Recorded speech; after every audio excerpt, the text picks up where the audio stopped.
This is exactly what I learned spending over $200 million on meta ads. And I've been working on brands spending well over $200 million, brands like True Classics, Dr. Squatch, DoorDash, and many other direct-to-consumer brands. This channel is where I break down what's working across top-performing ad accounts. I'm going to explain the 5 biggest learnings that we apply to all of our clients' creatives right now. All right, so the first thing is that the hook is very important. The first 3 to 5 seconds have to have something that captures the attention and has to set the tone for the rest of the ad. If you can't capture the attention as soon as the person scrolls and stops on it, then you won't be able to hold their attention at all. That has to be at least something oddly satisfying or answering a question in your reply to comment, something that has to really educate the consumer or explain exactly what's going to follow in a very catchy way. And I know catchy is a very broad term, but it has to capture attention. Think about what you stop on when you're scrolling on TikTok or your Explore page. What are you looking at? What stops your attention? Typically something pretty crazy or something that actually is going to benefit you. How are you going to display that very quickly? So think about that and make sure the hook has something that's actually entertaining or it's going to stop the scroll.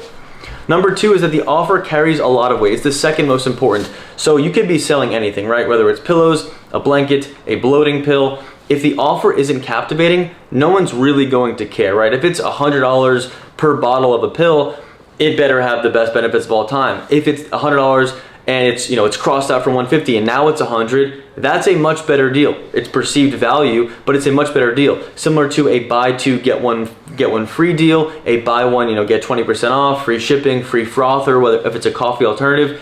The offer has to be very captivating. Everyone has seen probably every product at this point, so why are they gonna go to you, right? Why are they not gonna go to Amazon or the competitor? It's very simple for them to just type Amazon and then type exactly what you're selling, buy right there, it's going to arrive in a day. What's your offer? Why are you going to stop them, or how are you going to stop them from going to Amazon or just searching every other product that they've seen, with other ads? So that offer has to be displayed and it should be mentioned in the ad within the first, I would say, 7 to 10 seconds.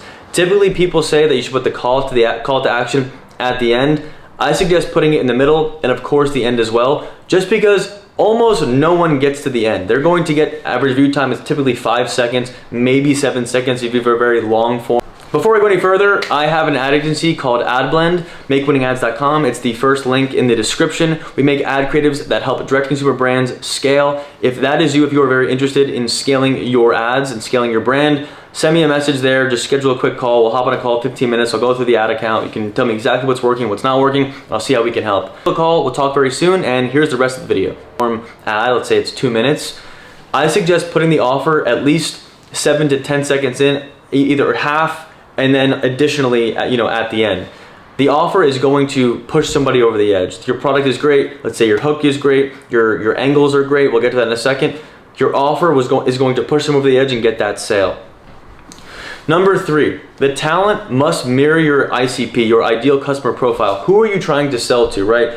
If you're selling a pillow product, and I reference this a lot just because I've scaled one, it did pretty well, so we had to understand the audience, right? We're selling to 55-plus-year-old women that are into Lululemon and Peloton. We figured that out this was interest, but then also once the interest dropped off, we had to figure out who was actually going to resonate. And typically, people buy from people that they either want to look like or that they look like. Think about, models, right? You buy from someone, you buy a pair of jeans from a guy that looks like, either you or, same thing with the mannequins, right? You want how that looks, you want that, right? So it's the same thing with the talent that should be in your ads. You should not be selling, a young woman to older women. It's not going to match up. They're initially going to see the younger woman. It's not going to resonate with them. They're probably not going to buy because they're like, oh, who is this? Who's this for? It's not for me. I'm going to move on, right? It's the same way you see older people in the native ads. If you go to any news site, scroll down, you see either old people or crazy things in those ads because of course those are targeted to the older demographic because it's, a bunch of those, Q4 products or whatever those products are, they're targeting that demographic and they're doing a great job at it. So you have to do the same thing. Your talent needs to match exactly who you're going for. The only way you can get around this is if it's a sexual attraction angle. For True Classics, of course, we had women speaking about how much they love their men with, it covered their dad bod or they had the big arms and it covered the beer belly. That's when it works, because it's the women speaking to the men for them to be convinced, right? Sexual attraction does work. Look at, think about the Axe commercials, Dr. Squatch, who did it as well. It works very well. So in a way you can check this to see exactly who you're selling to if you're not sure who's buying, is check the gender and the age breakdown in your ads manager. If you don't know how to do it, I'm sure you can YouTube it really quick. You just click breakdown on the top right, and then it comes down, you click age and gender. It shows you exactly where that spend is going and who's actually purchasing. Base your talent around this and speak exactly to your audience. Basically, put your audience on camera. That's it. They have to match your buyer. People want to buy from who they look like or who they want to look like. The fourth thing is that you need to resonate with a clear angle. So your angles actually are extremely important. You can't just say, I got this product, I'm so obsessed with this. I don't even have anything here, right? Whatever. You can't just say, I got this water, I'm obsessed with this water, this is the best water ever, I drink it all the time. No one cares. There's so many different water bottles, but if you say, this water is the crispiest water, you know how you get the crispy Diet Coke, and this water when it's a little bit cold and there's a little bit of condensation, this is absolutely insane. I keep one on every table in my house just to make sure. I have tons in the fridge. It has the alkaline level of this. There's even electrolytes, so I don't even have to drink Gatorade anymore. There's no more sugar. I stopped drinking all these electrolyte powders. I'm convinced, I just made that up, I'm convinced to buy that water, as opposed to saying, this is just, a great tasting water. It's from wherever, Fiji, or, where it's from, it doesn't matter. It has to be about how is it going to solve your problem, or how can it benefit you, right? So what are the angles? What is the script saying to resonate with the audience? So you have the talent that looks like the audience, or the audience, is going to, typically want to buy from. Now, what are you actually going to say? Who is this for? Who is this product for, right? So when we were selling the pillow product, the biggest unlock was side sleepers. We went for this specific angle. Anyone can buy a pillow, right? We can sell to absolutely anybody. The market is limitless. Everyone uses a pillow.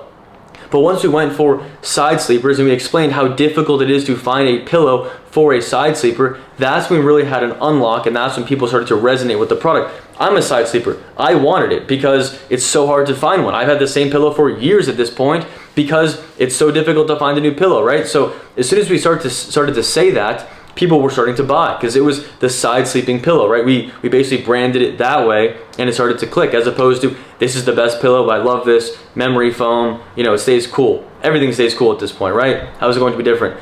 Another thing is that there's tons of angles. So then I made videos separate about finding angles and how to find angles and how to actually resonate with the consumer. The quickest way to resonate with the consumer, find angles, is to type in the biggest pain point that you have, right? Let's say we'll stick with side sleepers, right?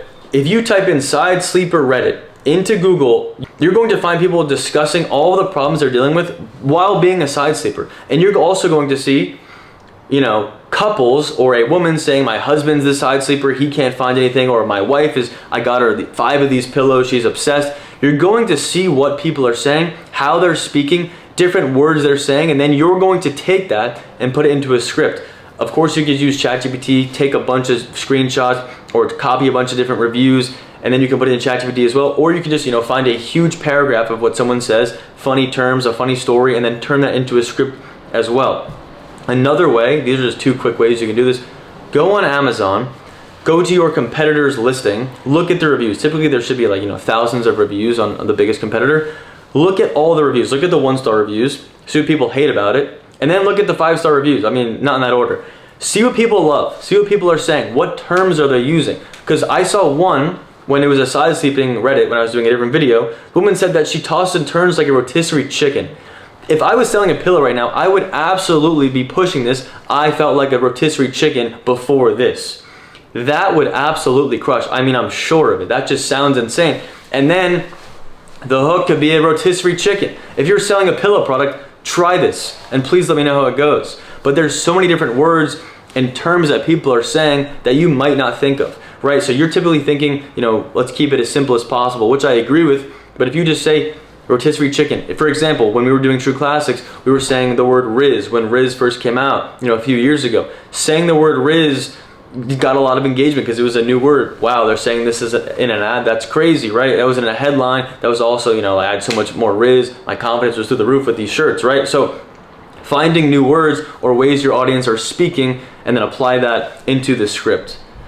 Number 5, the format should not be a generic UGC. UGC is very, very boring. That is just somebody holding a product, talking about it. That is the typical creators, right? Creators will create anything you suggest them to create, or I mean, yeah, I would hope so, right? You don't want a typical UGC, a standard format. That's very boring. I'm gonna scroll. I would assume everyone scrolls. What you wanna do is come up with formats that are actually going to capture the attention. For example, if you go on TikTok, what are you stopping on, right? I would assume you're stopping on something very, very catchy because all of our attention spans are completely fried. So what are you stopping on and why did you stop on that? Don't just scroll for fun anymore. If you're making ads, you should not be scrolling for fun. You should be scrolling for research purposes only. Sure, you can enjoy and scroll a little bit and brain rot, but you should be doing research at least like 10 minutes a day on TikTok scrolling. If you have a product, you're selling a product, type in your product on TikTok and see what people are saying about the category of product. Pillow, type in a side sleeper. Coffee, type in, coffee bean. Type in caffeine intake. Type in all these different things, different angles, different words that have to do with your product and see what the top videos are doing. And then, of course, you can copy that. What's the great artist steal type of thing? Sure, just copy some formats that look pretty good. If you see a format in a different ad on your newsfeed or explore page, copy that as well. And here's a few different options that you can just start with, right? So a green screen pointing to B-roll, explaining exactly what's going on, and then street interview, why do you love this? Or the questions have to be very interesting as well. That's a separate video, how to actually do a street interview properly. For $1, what do you think about this? And then, try that as well. A fake podcast is doing very well. You can just get a microphone for like 20 bucks on Amazon, set up a nice little background like this kind of. I could probably put like, the soundproofing things on the walls. It looked like a fake podcast. Pretend you're talking to somebody. Those are starting to burn out, but worth trying. Reply to comment, of course, just pointing up. No, and then it could be an FAQ, a frequently asked question that people are saying about your brand. Just point up to it, explain it, and then hold the product. And then, of course, I can go to a green screen or anything else. And then an approach style. This is my personal favorite. Works very well, especially for brands that are, trying to scale right now. Basically, either the person you're approaching has the product or you're going to approach them with your product and pitch your product. So if they're, very uncomfortable tossing and turning in bed, it's a girlfriend, it's a boyfriend, you have to go up to them, ask, either what pillow are they using if they look very comfortable, or what pillow I got this for you, this is exactly what it is, try this, and they're gonna freak out, oh my God, I'm obsessed with this. Approach style could be in the street, it could be in the house, in the kitchen, in the bedroom, absolutely anywhere, quite an evergreen format, works very well. These are the 5 biggest learnings that I've actually, learned from over $200 million in ad spend. It's much more ad spend than that, but I feel like it'd be unbelievable if I actually said the real number. But yeah, 200 million, this is exactly what I learned. If you combine all of these, I'm sure you make a winning ad. And I run an ad agency called AdBlend, and we make ad creatives that scale direct consumer brands with meta ads. So if you need help, there's a first link in the description. Click there and we can hop on a call. I can see if I can help you. I can go through the ad account real quick, see what your pain points are and see if we can help you. Thank you so much for watching. I appreciate it. Now let me